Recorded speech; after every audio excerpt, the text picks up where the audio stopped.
something that's very important and in bullying and teasing. But first off, just wanted to share kind of something that I took away from last weekend for General Conference.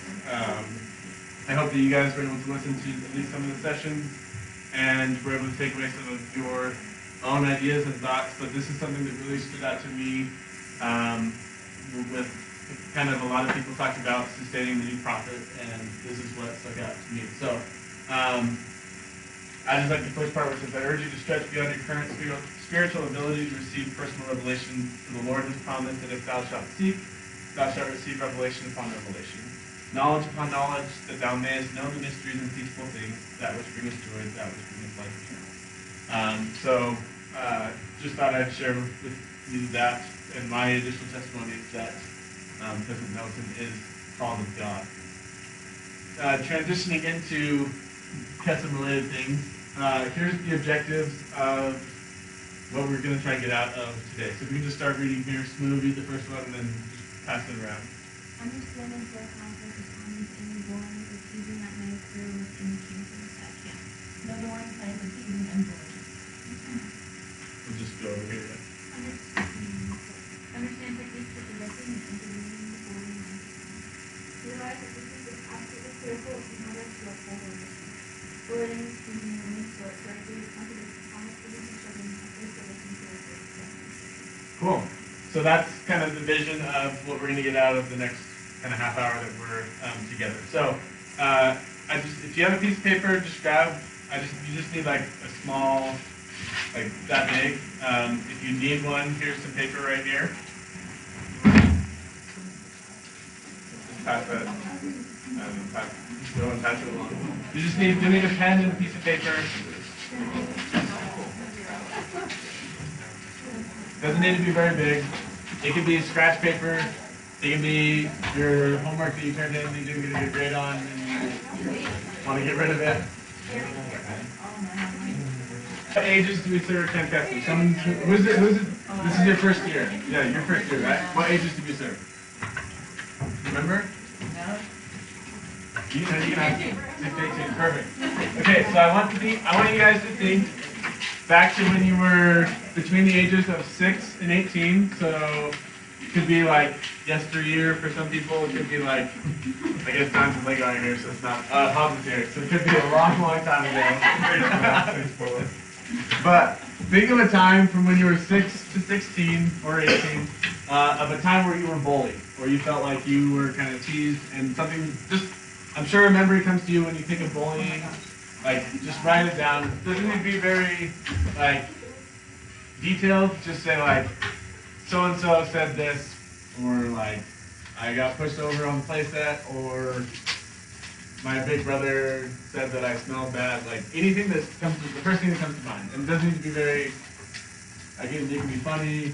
I hope it isn't, like, super, no PTSD from this experience either. So don't bring back, like, terrible memories. So, what are some of the things you guys discussed about this question? Yeah. So a lot of them, it could be insecurities the person already has about themselves, if somebody else points out and then it confirms what you really don't like. Okay. Ours has something to do with someone's name, and so that's something you just need to change, like in real life, just like probably think about it. A lot. Yeah, I had that happen to me as well. My nickname was Catfish in high school because I had braces. So.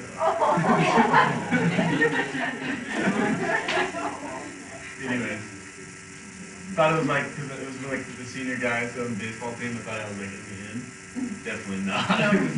They were hazing. So it's all good though. I'm over it.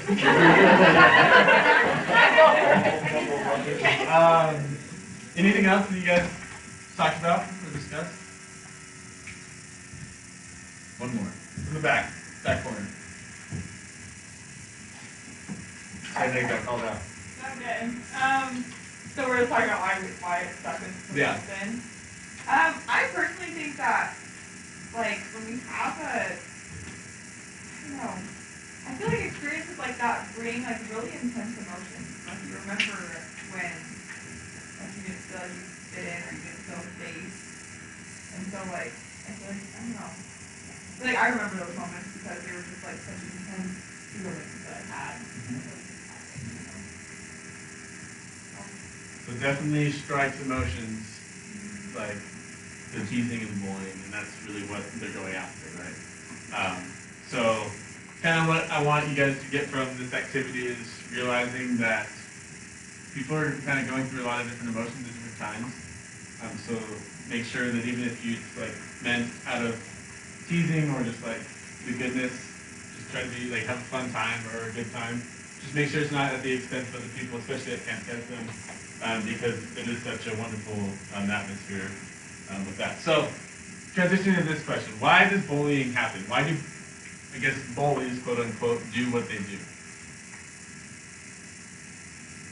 Yeah. I think that people feel notifications for themselves when they push other people down because they feel like they're pushing themselves up. Okay, so I'm gonna make myself feel better by I'm gonna stay here about pushing people up. Good. I like that. We'll go here and then here. Yeah. Pretty social acceptance. Okay. Making fun of people will make other people laugh if they don't like me. That's huge. What are other people gonna think of me? Like I want to be the funny guy, you know? At the expense of something. Yeah. Yeah, it's also like an attention thing. Like people are just like so starved for like any kind of attention from people that they're willing to like stoop to like negative attention to get just like recognized. But Absolutely. Yeah. I think it can be like a lot of my experiences with some boys, they're also really insecure with themselves. And so like if they're boys don't like put attention to themselves and people don't pay attention to them. Yeah, kind of what she was saying of I'm gonna make fun of you to kind of put you lower to make my big my issue not that big of a deal.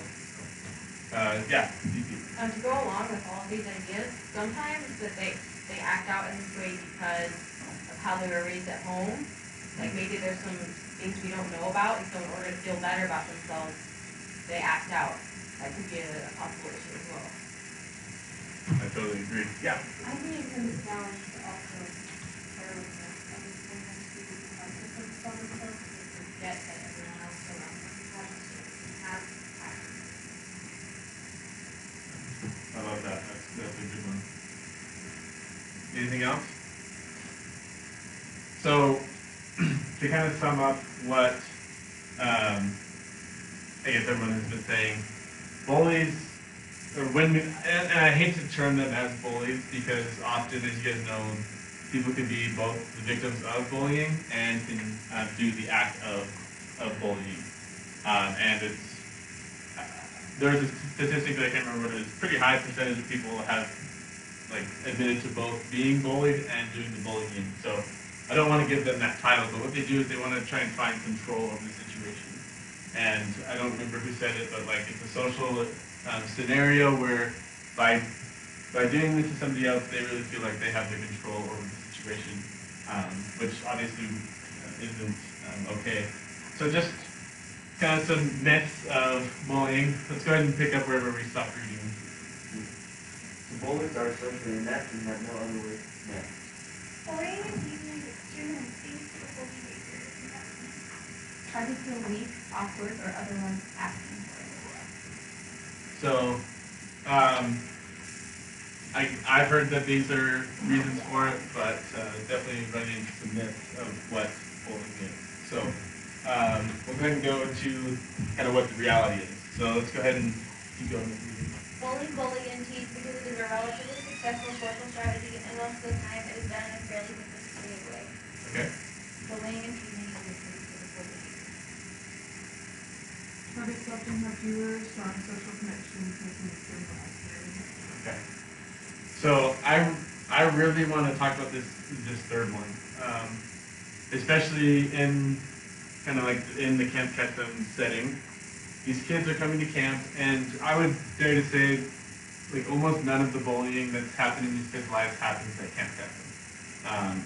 In my 4 years of being at Camp Keston near BYU, there's been one time where I've heard of a kid being bullied, and it wasn't anything. It was just kind of it was just miscommunication more than anything. So at camp isn't really where we're going to see it, but these kids are going through something difficult, where it's honestly an easy target for bullies to act out, to make fun of that maybe that they don't have a parent or maybe that they can't wear the nicest clothes because they can't afford to go and get new clothes.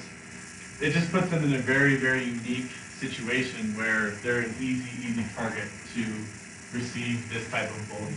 And so I think kind of, some of these kids might be the ones that are doing some of the bullying sometimes, but more it's going to be the victims of that because they're so easy. I guess I don't know, it's hard for me to explain, but just be aware of that. And if you need to help them make these stronger social connections, then that's what we can do. Anyone have any comments about this? Okay, cool. So we're going to talk, kind of split it up into two parts now from the end of the training. One is how to prevent bullying, and two is how to intervene with bullying once you see it happening. So who knows what different types of bullying are there? So, yeah. Verbal, Verbal, physical, emotional, cyber. I think those were the four that they mentioned. So, anyone have any comments? What do you think is the worst one, or like the most problematic one? Cyber? I agree. Amazing what people do behind the computer screens that just makes them different people, and the amount of attacks that they get. I watched the Mormon message of Stop It by President Dorff, and it's pretty sad, like how realistic that is. And you never know that your comment or your text message, what it can do. And so just realize that some of these kids may be currently going through that, and we want them to make sure that they feel like they are included. So that's how we can prevent it, is to realize that these are the four types of it. So we're going to do a little breakout session. What I need to do is 1, 2, 3, 4, 5, 6 groups. So we'll do like U3, one group, and U3, group 2, U4 right here, group 3, group 4, and then like in the middle, or however you guys want to break out between 5 and 6. And then you're going to take whatever number you had, one of these different scenarios. Basically what we're going to talk about are these two principles: helping campers create connections and helping campers with their insecurities at these different times of that you'll experience during Camp Keston. So the first few hours of camp, super important for these two things, that they help campers create connections and with their insecurities, the activity rotations, all camp activities at meals, non-programmed downtime, and at night. So go ahead and take 2 or 3 minutes to talk about what you guys can do to help make sure that you do these two different things. Do you want this slide up or this slide up? This slide? Okay. The first group, which is in the first few hours of camp. Is that what you guys discussed? All right. So what did you guys come up with as far as creating connections and helping campers with their insecurities?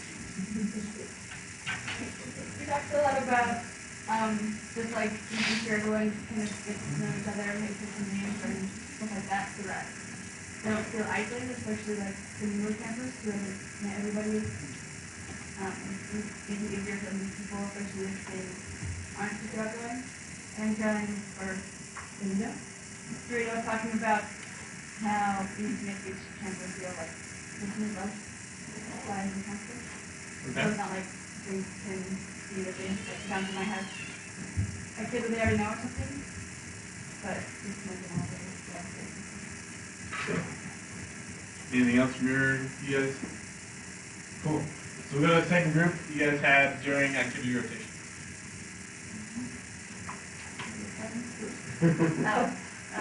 So we kind of have the same idea for like helping you create connections. Is that during rotations, it's really easy just to play like quick like get to know you games or just kind of any game. So that way they're like interacting with each other.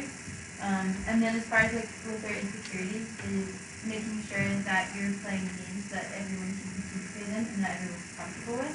And Tarzan brought the point of that just comes from like getting to know your kids and like talking to them so that you know their levels of like what they're comfortable with and what they like. And then Bella also talks about making sure that they know it's okay if they're not comfortable doing like a certain activity. like lessons, like you can do like an alternative thing. And so it's important like not to make them feel like they're forced to do whatever the activity is, but they do have like options, so that way like they aren't just like by themselves or like, you know. Good, and I think that it takes sometimes like humility on the counselor's part too, because let's say it's like what you really, really want to do, and then it's like, oh, that camper, like so-and-so doesn't want to do it, I have to go, and it's like putting their needs ahead of your own, so I think this is important. Yeah. Like, I give an example, wasn't a pitch speak, he's a cool kid, but, you know, a lot of times he didn't want to do like a lot of the sports stuff, you know, I love doing that stuff, but honestly having the chance to sit down, you know, next to activity and sitting there talking to him, honestly it was more rewarding than extra playing sports, you know, too. So like, when you really look at it, man, it's totally worth it, and getting to know him better, like, honestly, like, before he left, you had to make sure you said goodbye to me, which meant the world to me, like, you know, you remember things like that, so. Perfect. And kind of like that one Yeah. too, making sure like the other campers know, because they know having members there, that when one person wanted to do something, everyone else got a little freaked out about it. Yeah. So just setting that expectation is like, you don't have to do what you don't want to do. Like this is camp. This Right. is for you.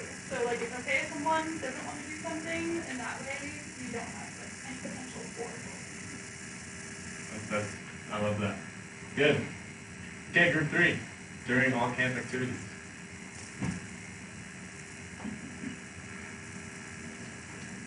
Sure, so the answer about helping campers with insecurities is just like making sure like if you're not good at something, like not everybody can be so good at every activity. Everybody just like remind it like you're there to have fun and be like, hey, like I'm not very good at this either, but we can have fun even though we're not like doing great at things. Like, I don't know, it's all about just having a good time. And so it goes along instead of like you don't have to do something if you don't really want to, but like I want you to give it a chance to have fun.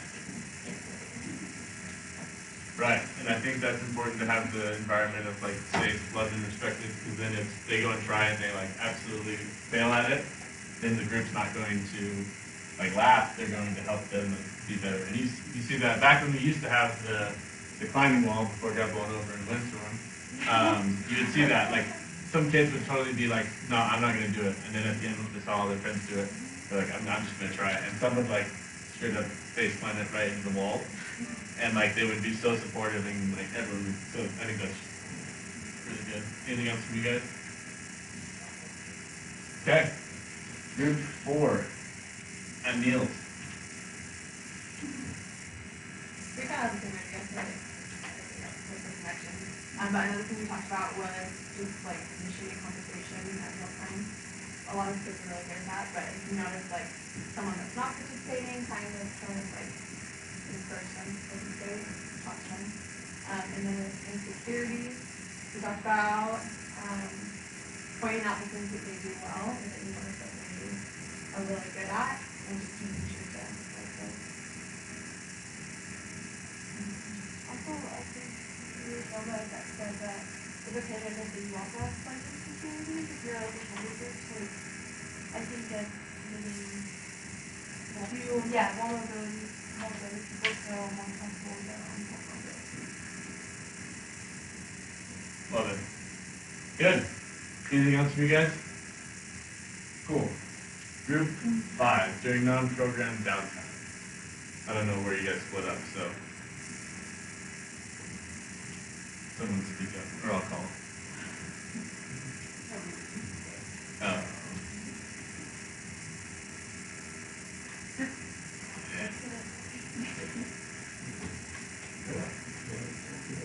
You have great ideas that I can't. I mean, we mostly, with helping campers create good connections, we pretty much discussed the same things. Yeah. As far as insecurities, we kind of talked a little about body language and how that's a huge factor in communication. It's just making sure, you know, you're genuine and open with the campers. And like maybe a kid just does something really, you know, strange, really zany. You don't like cringe or, you know, do those things because that might, you know, give the kid a really bad self-image. Yeah. And like, prevent them from being themselves. Good. Yeah, I like that. Cool. All right, group 6 at night.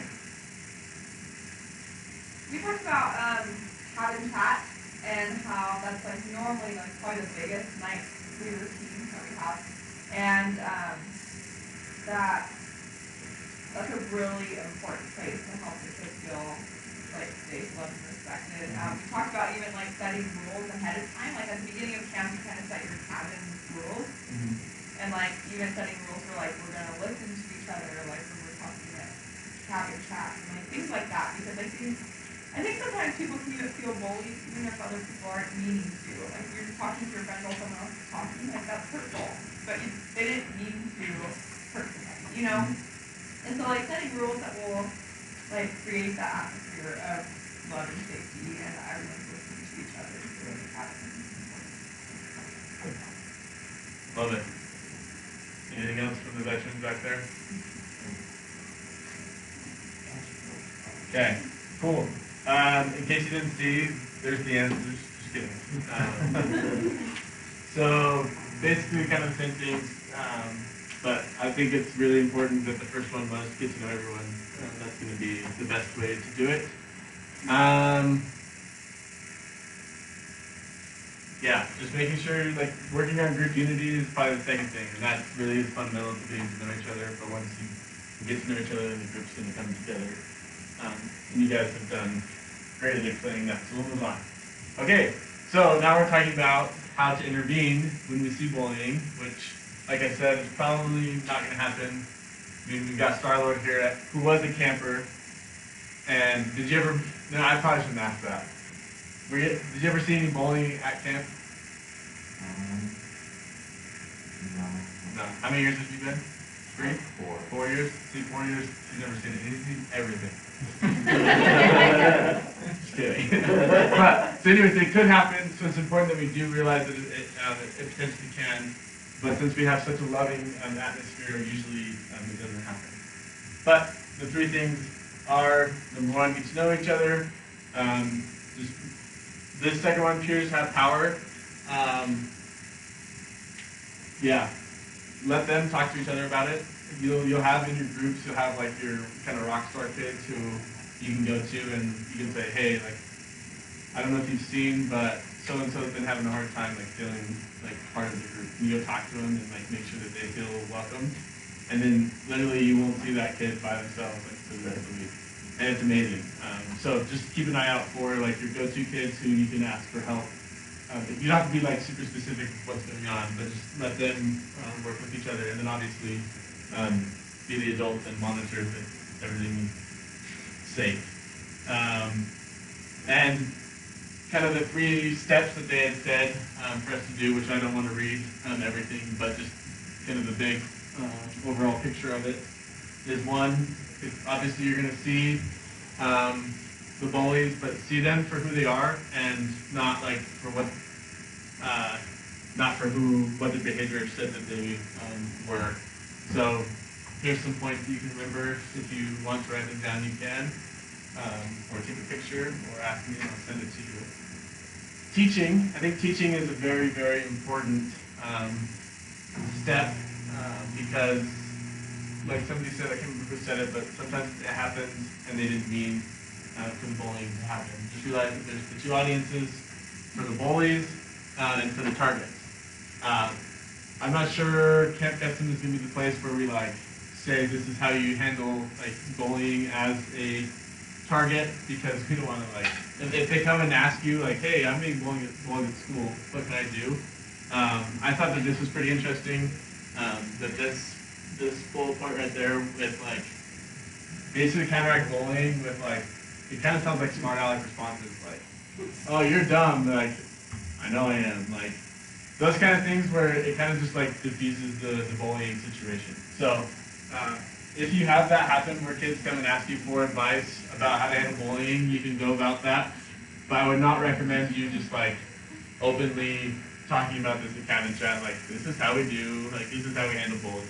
Because it just doesn't happen at camp. So, but if you see it happen and you need to have this teaching opportunity, please come talk to one of the admin team members, and we'll be happy to help you through it.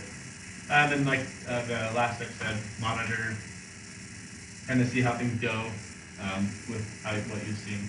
So we're gonna do some last breakout session for 2 minutes, and then and we'll be done. So we'll go ahead and reform the groups 5 and 6 back there. Everyone else is still in the same groups. Go ahead and take the number that you are and see what you guys would do to react to that situation. Ready to go.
It's very intense.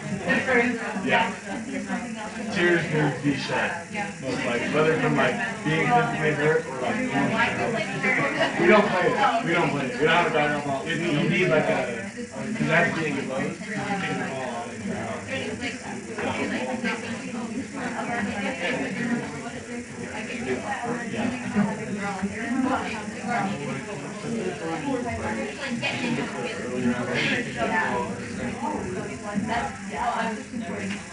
You could say it was worse, and yeah, just change the alcohol from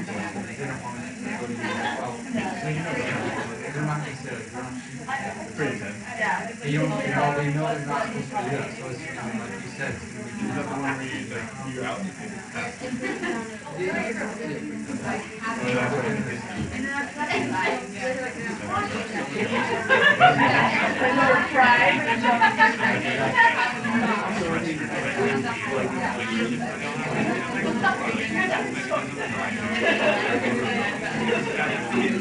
Okay, let's bring it back together.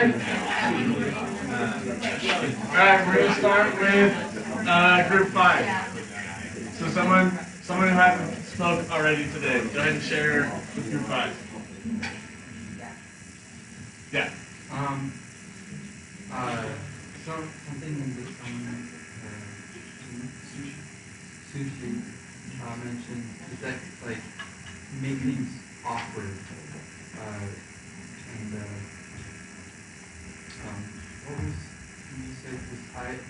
Yeah, It's so tied into it, but then I yeah, so kind of like our idea was to if we notice that there's a camper that this happens, just like go and just go with the camper and sit with all the bullies and just kind of like okay, well let's get to know each other, kind of like make it awkward, like make them feel like oh okay, but then I feel like getting to know each other is the best way to stop bullying to a degree.